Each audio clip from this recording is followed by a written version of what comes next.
का मतलब होता है विपक्ष। सरकार से ज़्यादा भूमिका बन जाती है विपक्ष की, और सरकार से ज़्यादा भूमिका बन जाती है मीडिया की। इसलिए क्यों? क्योंकि वो जनता का प्रतिनिधि करता है, जनता का सवाल सदन तक पहुंचाने का काम करता है, और सरकार से काम करवाने का जिम्मा ही विपक्ष का होता है, वो भी एक जनप्रतिनिधि है। लेकिन आज विपक्ष को कमज़ोर करके, विपक्ष को ख़त्म करके आप तानाशाही तो ला रहे हो। और दूसरी बात, इन्होंने कहा सीए पहली बार अमेंडमेंट नहीं है, महोदय को शायद पता नहीं होगा, 1955 में पहली बार आया था जब जन्म के आधार पर। उसके बाद कई बार संशोधन है, 2004 का संशोधन है। उसमें यह है कि जो विदेशी नागरिक है उनको भारत के अंदर 11 साल रहना पड़ेगा। 11 साल मतलब 2 पंचवर्षीय योजना उनको रहना पड़ेगा और योगदान देना पड़ेगा भारत के अंदर, उसके बाद उन्हें सीए के तहत नागरिकता मिलेगी। लेकिन आज भारतीय जनता पार्टी ने क्या कहा? एक तरफ उनका डेटा दिखाता है कि 31 दिसंबर 2014 से पहले, दूसरी तरफ उसी सीए के जो 5वां सेक्शन कहता है, ये कहता है कि आपने जो समय अवधि है उसको 11 साल से कम करके 6 साल कर दिया है। 6 साल करने का मतलब ये है 2014 और 2024 के बीच में जो आए हैं घुसपैठियाँ, उन घुसपैठियों को पनाह देने का ही तो एक बिल है ये, उन्हीं का तो बिल है। एक तरफ हमारे देश में बेरोजगारी बढ़ रही है, दूसरी तरफ हमारे देश से पलायन इतनी बढ़ गई है, विदेशों में सबसे ज़्यादा 10 साल में पलायन बढ़ी है। ये एक सोचने की बात है, समझने की बात है। तमाम राज्य सरकारें आज आपको, हमारे नौजवानों को कभी इजराइल भेजने का काम करता है, कभी रसिया भेजने का काम कर रहे हैं, कभी अरब कंट्री में भेजने का। क्या हम यहाँ रोजगार उत्पन्न यहाँ नहीं कर सकते? हमारे पास इतने संसाधन हैं, उसके बावजूद हम विदेश जाने को क्यों मजबूर हैं? ये सवाल तो बनता ही है ना देश के ऊपर। क्या लग रहा है कि युवाओं को रोजगार नहीं मिल रहा है भारत में? सबको रोजगार मिल रहा है, सब खुश है मोदी जी के राज में। ऐसे इनको रोजगार नहीं मिलता है जो आ करके पढ़ना लिखना छोड़ करके आज आपके चैनल पर खड़ा होकर के मोदी जी को कोसते हैं। इन्हीं को रोजगार नहीं मिलता है, बाकी सब अपने अपने काम में लगा हुआ है, सब काम धंधा कर रहा है। बिल्कुल चाचा ने सुनिए, चाचा ने बिल्कुल बहुत सही कहा, मेरे जैसों को रोजगार नहीं मिला। बहुत सही बात है। जब पेपर लीक ही हो जाएगा तो रोजगार कहाँ से मिलेगा? जब इंटरव्यू में जब लेने जाएंगे तो इंटरव्यू अपने कंपनियां IT सेल से अपने आप को क्या करती है? मैन पावर को रिड्यूज करती है, तो नौकरियां कहाँ से मिलती है? तो सबसे महत्वपूर्ण बात, AI के नाम पर कितने मैन पावर रिड्यूज हो रही है भारत। सबसे महत्वपूर्ण बात तो ये है कि आपने भारत के जितनी कंपनियां हैं उसको डाउन कर दिया, और आप आए तो स्वदेशी के नाम पर आए, और आपने पनाह किसको दिया? सारी चाइनीज कंपनियों को। और आज भारत के अंदर पूरी अर्थव्यवस्था खोखला होने का महत्वपूर्ण कारण ये है कि आज भारत के अंदर चाइनीज कंपनियों का वर्चस्व हो गया है, और ये मोदी जी आज तक नहीं समझ पाए। यही रीजन आज बेरोजगार, ये बात इन्हें नहीं समझ में आएगा। समझ में तुम्हें आ रहा है बहुत, और हमें तो आ नहीं रहा है। जो मनमोहन सिंह कितने पर GDP छोड़ के गई थी और कितने पर है आज। सुन लो, आज देश की व्यवस्था कहाँ जा रही है? जो विश्व आज फॉलो कर रहा है भारत को, और तुम्हें कुछ दिखाई नहीं पड़ रहा है। अरे तुम तो वो बात कर रहे हो, तुम्हारे दिमाग में जो कीड़े भरे हुए हैं ना, जो आतंकवाद आते थे। मैंने सोना कितना रेट हो गया? 60,000 का हो गया। महंगाई इतनी बढ़ गई है, सोने का रेट। इनको वो सरकार चाहिए जो आए दिन बम फोड़ता था, सेना को काट के सिर ले जाता था, और कमरियों पे पत्थर मारते थे। उनको वो सरकार चाहिए। इनको ये सरकार नहीं चाहिए जो चैन से हर जगह लिखा होता था संभाल के जाइए, बम देख के जाएगा, बम फूट जाएगा। इनको वो सरकार चाहिए। क्या लग रहा है सुरक्षा?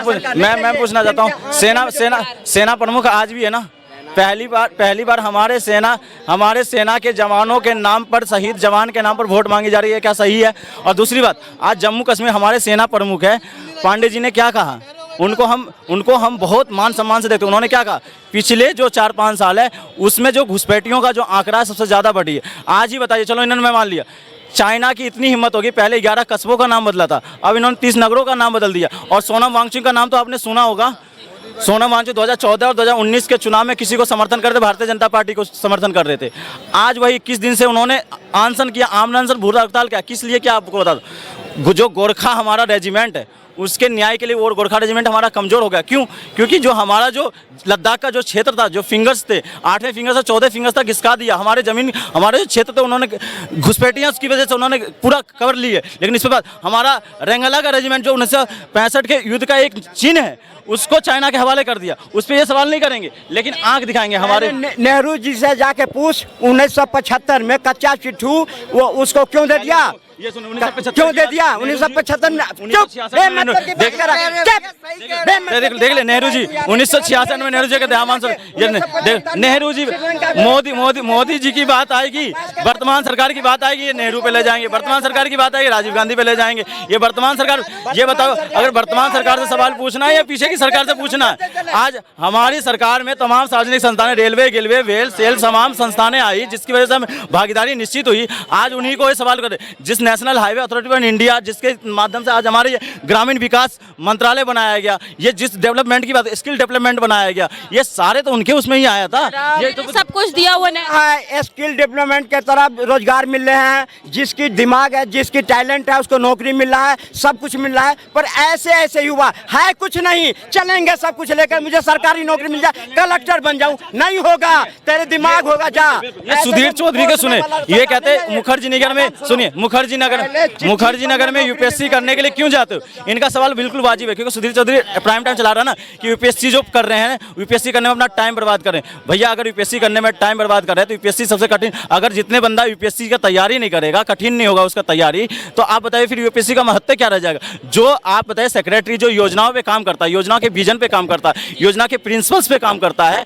अगर उसका पेपर टफ ना, उसकी तैयारी ना करे तो फिर तो हो गया काम। और ये कह रहे हमारे स्किल्स, अगर मेरा स्किल्स नहीं है, मैं इनकी मान लेता हूँ कि मेरा स्किल्स नहीं है, मेरा अगर स्किल्स नहीं है तो मैं पूछना चाहता हूँ human resource department, HRD minister का क्या काम है? एचआरडी मिनिस्टर का काम होता है जितने हमारे नौजवान हैं उनको स्किल करने का दायित्व होता है, इसके लिए आईटीआई बनाता है, इंडस्ट्रियल ट्रेनिंग इंस्टीट्यूट बनाता। आज भारत कौशल विकास योजना के तहत कितने इन्होंने स्किल क्या है, मैं यही तो पूछना चाहता हूँ नौजवान से। अगर स्किल नहीं हो तो सवाल तो सरकार पे पूछेगा, शिक्षा मंत्री में पूछा जाएगा, लेकिन ये सरकार शिक्षा मंत्री से नहीं पूछेंगे, ये सवाल पूछेंगे नेहरू से, ये सवाल पूछेंगे लाल बहादुर शास्त्री से, ये सवाल पूछेंगे राजीव गांधी से, ये सवाल पूछेंगे इंदिरा गांधी से। तुम देश की संपत्ति लुटाते फिरो और हम प्रश्न भी नहीं पूछेंगे, तुम गिफ्ट में बांटते चलो, हम प्रश्न पूछें बार बार। तुम सब कुछ दिया हुआ नेहरू, देश में सब कुछ दिया नेहरू जी। तो लिया भी वह सब कुछ उन्होंने, उन्हीं का तो दिया हुआ है 370, उन्हीं का दिया हुआ ना धारा 3 तलाक, उन्हीं का दिया हुआ था ना राम मंदिर, जो आज हम काटे हैं और मोदी जी ने सपनों को साकार किया। सब कुछ तो मोदी जी ने ही बीज बोए थे, और तो और देश को 2 भाग में बांटने वाला भी तो नेहरू जी ही थे, और कौन था? आज देश 2 भागों में बटा हुआ है, लेकिन किसी को दिखता नहीं। लेकिन चाचा जी उस जमाने में जिंदा थे, इनको पता है, उसी जमाने में इनको नौकरी भी मिला था, उसी जमाने में उन्होंने पढ़ाई भी की होगी, मुझे जहां तक पता है। उस जमाने इन्होंने कांग्रेस को वोट भी किया होगा। आज भले ये किसी और को वोट कर रहे हैं, किस लिए कर रहे हैं इनको पता है, मेरा जीवन तो कट गया, लेकिन मैं बच्चों का भविष्य को गड्ढे में डालने का काम करूंगा, इसलिए ये कर रहे हैं। क्योंकि आज जो जितनी संस्थाएं ये निजीकरण करने का माध्यम, क्या आप भागीदारी खत्म करो? आज बताइए प्राइवेट कंपनियों में सैलरी किसने लाया? मैं पूछना चाहता हूँ, आज रिटायरमेंट के बाद जो सैलरी सिस्टम लाया गया था उसको आज खत्म कर दिया गया। पूरे कर्मचारी धरना प्रदर्शन करने को मजबूर है, लेकिन आज सुनी ही नहीं जा रही है। अरे भैया हमारी 60 साल के बाद 500 रुपये 1000 रुपये में पलने के लिए आप वो दे रहे हो क्या, कि आप भीख में दे रहे हो क्या? हमारा दायित्व, हमने अगर भागीदारी देश के अंदर 50 साल और 30 साल नौकरी के माध्यम से दे, तो मेरी भागीदारी है कि पेंशन मिलेगा 60 साल के बाद, और लूंगा छीन के। लेकिन इसको खत्म कर दिया गया। पूरे कर्मचारी, मैं सरकारी और प्राइवेट दोनों की बता रहा हूँ, पूरे कर्मचारी धरना प्रदर्शन को मजबूर है, लेकिन इनको वो नहीं सुनाई देगा। लेकिन इनको स्किल, मैं कहता हूँ स्किल की ही तो बात कर लो भाई, ITI को मजबूत कर दो ना। आज उनके स्किल के नाम पर जो पैसा मिलता है अप्रेंटिस का, वो कंपनियों के मालिक के पैसे खाते में जाता है। आज वही पैसे कहते हैं कि 1 लाख प्रति वर्ष उसके ट्रेनिंग के खाते में जाएगा, और सैलरी है वो सैलरी भी मिलेगा। 8 घंटे का वर्किंग सिस्टम किया